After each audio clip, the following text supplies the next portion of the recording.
사무엘상 10장. 그러고 나서 사무엘은 기름병을 가져다가 사울의 머리에 붓고 입을 맞추며 말했습니다. 여호와께서 당신에게 기름 부어 그 유업을 다스릴 지도자로 삼으셨소. 당신이 오늘 나를 떠나가다가 베냐민 경계에 있는 셀사에 이르면 라헬의 무덤 가까이에서 두 사람을 만나게 될 것이요. 그들은 당신에게 당신이 찾아 나선 나귀들을 찾았기 때문에 당신 아버지는 이제 나귀 걱정은 하지 않지만 그 대신 아들을 걱정하고 있습니다. 라고 말할 것이요.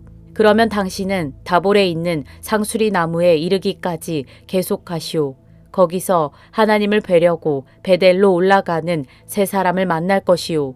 한 사람은 염소 새끼 3마리를 끌고 갈 것이고 또 한 사람은 빵 3덩이를 가져가고 또 한 사람은 포도주 1부대를 가져갈 것이요. 그들이 당신에게 인사하고 빵 2덩이를 주면 당신은 그것을 받으시오. 그러고 나서 당신은 하나님의 산에 이를 것이요. 거기에는 블레셋 진영에 문이 있소. 당신이 그 성에 다다르면 산땅에서 내려오는 예언자의 무리를 만나게 될 것인데 그들은 비파와 탬버린, 피리와 하프를 연주하며 예언도 할 것이요. 당신에게도 여호와의 영이 능력으로 임하실 것이며 당신도 그들과 함께 예언하게 될 것이요.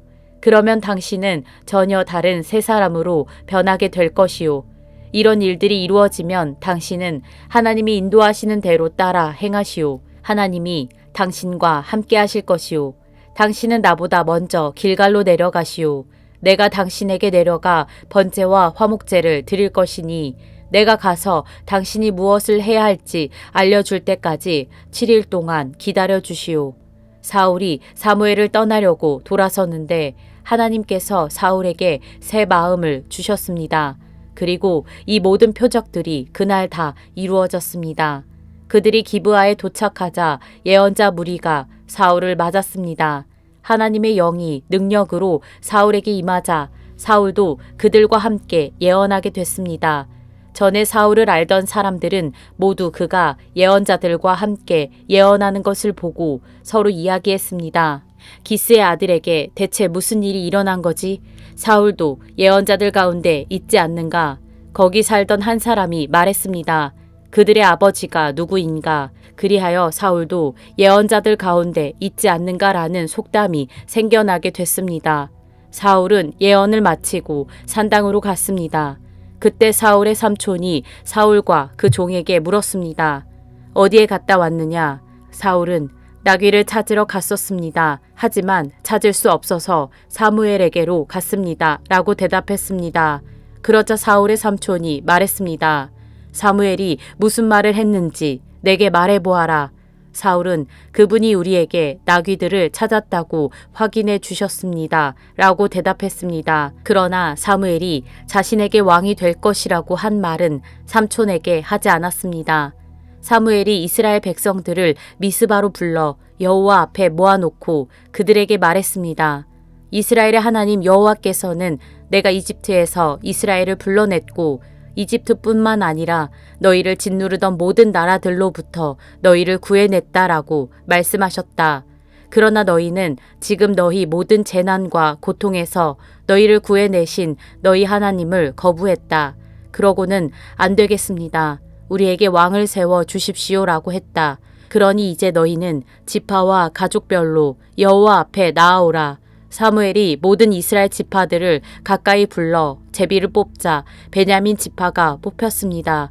그러고 나서 그가 베냐민 지파를 가족별로 앞으로 나오게 하자 이번엔 마드리의 가족이 뽑혔습니다. 마지막으로 기스의 아들 사울이 뽑혔습니다. 그러나 그들이 사울을 찾았으나 보이지 않았습니다. 그래서 그들은 여호와께 다시 물었습니다. 그 사람이 여기에 왔습니까? 그러자 여호와께서 대답하셨습니다. 그렇다. 그는 짐짝 사이에 숨어 있다. 사람들이 달려가 사울을 데려왔습니다. 사울이 백성들 사이에 서자 그는 다른 사람들보다 어깨 위만큼이나 더 컸습니다. 사무엘이 모든 백성들에게 말했습니다. 너희는 여호와께서 선택하신 사람을 보라. 모든 백성 가운데 이만한 사람이 없도다. 그러자 백성들은 우리 왕 만세를 외쳤습니다. 사무엘이 백성들에게 왕국의 제도에 관해 설명했습니다. 사무엘은 두루마리에 그것을 기록해 여호와 앞에 보관해 두었습니다. 그러고 나서 사무엘은 백성들을 집으로 돌려보냈습니다. 사울도 기브아에 있는 자기 집으로 돌아왔습니다. 하나님께서 마음을 감동시키신 용사들은 그와 동행했지만 몇몇 못된 사람들은 저 사람이 어떻게 우리를 구원하겠느냐 하고 사울을 무시하며 아무 예물도 가져오지 않았습니다. 그러나 사울은 잠자코 있었습니다. 사무엘상 11장. 암몬 사람 나하스가 올라와 야베스 길르앗에 진을 쳤습니다. 그러자 모든 야베스 사람들이 그에게 말했습니다. 우리와 조약을 맺읍시다. 그러면 당신을 섬기겠습니다. 그러나 암몬 사람 나하스가 대답했습니다. 내가 너희 모두의 오른쪽 눈을 빼내 온 이스라엘을 수치스럽게 한다는 조건이면 너희와 조약을 맺겠다. 그러자 야베스의 장로들이 그에게 말했습니다. 우리가 이스라엘 전 지역에 사자를 보낼 수 있도록 우리에게 7일 동안 여유를 주시오. 만약 아무도 우리를 구하러 오지 않는다면 당신에게 항복하겠소. 사울이 살고 있는 기브아에 사자들이 도착해 사람들에게 이 소식을 전하자 그들은 모두 큰 소리로 울었습니다. 바로 그때 들에서 소들을 몰고 돌아오던 사울이 그것을 보고 물었습니다. 백성들에게 무슨 일이 있습니까? 왜들 저렇게 큰 소리로 울고 있습니까? 그러자 백성들은 야베스 사람들이 말한 것을 사울에게 말해 주었습니다. 그 말을 듣자 순간 하나님의 영이 사울에게 강하게 임했고 이에 사울은 크게 분노하게 됐습니다. 사울은 한 쌍의 황소를 가져다가 토막을 내고 그 조각을 사자들에게 주어 이스라엘 전역에 보내며 선포했습니다. 누구든 사울과 사무엘을 따라 나서지 않는 사람이 있으면 그 사람의 소들도 이렇게 될 것이다. 그러자 백성들에게 여호와를 두려워하는 마음이 생겨 한 마음으로 나아왔습니다. 사울이 베색에서 그들을 소집하고 수를 세어보니 이스라엘 사람의 수는 30만 명이며 유다 사람은 3만 명이었습니다. 그들이 야베스에서 온 사자들에게 말했습니다.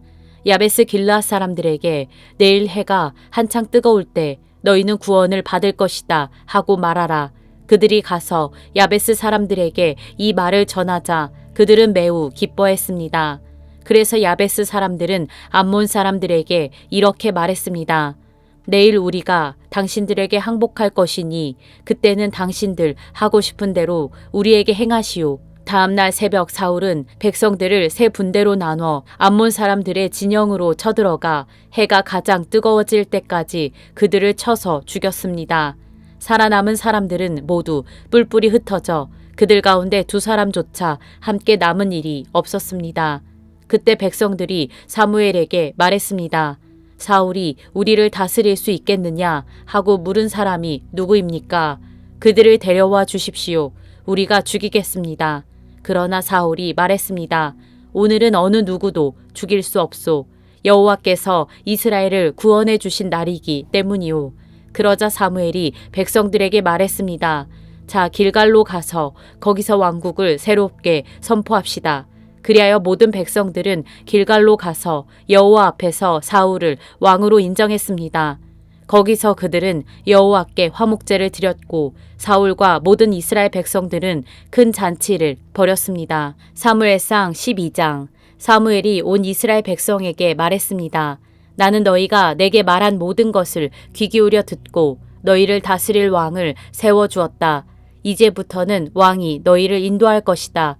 나는 늙어 백발이 됐고 내 아들들도 여기 너희와 함께 있다. 나는 젊었을 때부터 오늘날까지 너희를 이끌어왔다. 여기 내가 있으니 여호와와 그분이 기름 부으신 왕 앞에서 나에 대해 증언해보라. 내가 남의 소를 가로챈 적이 있느냐? 내가 남의 나귀를 가로챈 적이 있느냐? 내가 누구를 속인 적이 있느냐? 내가 누구를 억누르려 한 일이 있느냐? 무엇을 눈감아 주려고 내가 뇌물을 받은 적이 있느냐? 내가 이 가운데 하나라도 한 적이 있다면 갚아줄 것이다. 백성들이 대답했습니다. 당신은 우리를 속인 적도 없으며 억누르려 한 적도 없습니다. 어느 누구의 손에서 무엇을 가로챈 적도 없습니다. 사무엘이 그들에게 말했습니다.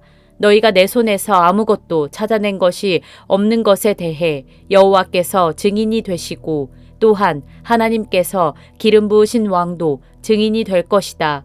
그들이 대답했습니다. 여호와께서 증인이십니다.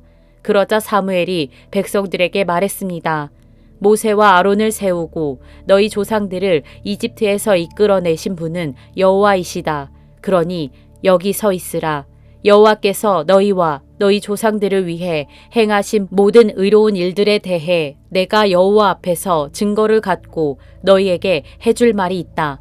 야곱이 이집트에 들어가고 난 뒤 그들은 여호와께 도와달라고 부르짖었고 여호와께서는 모세와 아론을 보내 너희 조상들을 이집트에서 이끌어내셔서 이곳에 정착하게 하셨다. 그러나 그 백성들은 그들의 하나님 여호와를 잊어버렸다.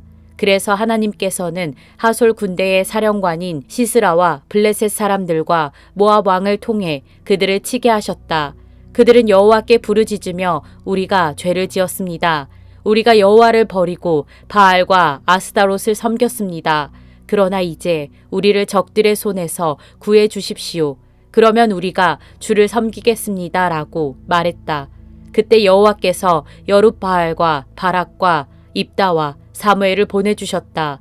여호와께서 사방에서 달려드는 적들의 손에서 너희를 구해내셨기에 너희는 안전하게 잘 살게 된 것이다. 그러나 너희는 암몬 왕 나하스가 너희를 치러 오자 여호와 하나님이 너희 왕이신데도 너희는 내게 안 되겠습니다. 우리를 다스려줄 왕이 있어야겠습니다. 라고 말했다. 그러므로 여기 너희가 선택한 왕이 있다. 바로 너희가 구했던 왕이다. 보라, 여호와께서 너희를 다스릴 왕을 세워주셨다. 만약 너희가 여호와를 두려워하고 그분을 섬기고 순종하며 그분의 명령을 거역하지 않는다면 또 너희와 너희를 다스리는 왕 모두가 여호와 너희 하나님을 따른다면 잘하고 있는 것이다. 그러나 너희가 만약 여호와께 순종하지 않고 그분의 명령을 거역한다면 그분의 손이 너희 조상들에게 그랬던 것처럼 너희를 치실 것이다. 그러니 이제 가만히 서서 여호와께서 너희 눈앞에서 하실 큰 일을 보라. 지금은 밀을 추수하는 때가 아니냐. 그러나 내가 여호와께 번개와 비를 내려달라고 할 것이다. 그러면 너희가 왕을 달라고 한 것이 여호와의 눈에 얼마나 악한 일이었는지 알게 될 것이다. 그러고 나서 사무엘이 여호와께 부르짖자 여호와께서 그날에 바로 번개와 비를 내려보내셨습니다. 그리하여 모든 백성들은 여호와와 사무엘을 두려워하게 됐습니다. 백성들이 모두 사무엘에게 말했습니다. 당신의 하나님 여호와께 기도하셔서 우리가 죽지 않게 해주십시오. 이 모든 죄 위에 왕을 달라는 악을 하나 더했습니다. 사무엘이 대답했습니다. 두려워하지 말라. 너희 모두가 이런 죄악을 저질렀지만 여호와를 떠나지 말고 너희 마음을 다해 여호와를 섬기라. 헛된 우상들을 따르지 말라. 저들은 너희에게 전혀 도움도 되지 않고 너희를 구해낼 수도 없는 헛된 것들이다. 여호와께서는 그분의 위대하신 이름을 위해 자기 백성들을 저버리지 않으실 것이다. 내가 너희를 위해 기도하지 않는 것은 여호와께 죄를 짓는 것이니 그런 죄를 결단코 짓지 않고 선하고 올바른 길을 너희에게 가르쳐 줄 것이다. 그러나 여호와를 두려워하고 너희 마음을 다해 그분을 섬겨야 함을 명심하라. 그분이 너희를 위해 얼마나 큰 일을 하셨는지 기억하라. 하지만 너희가 계속 악을 행한다면 너희와 너희 왕은 모두 멸망할 것이다.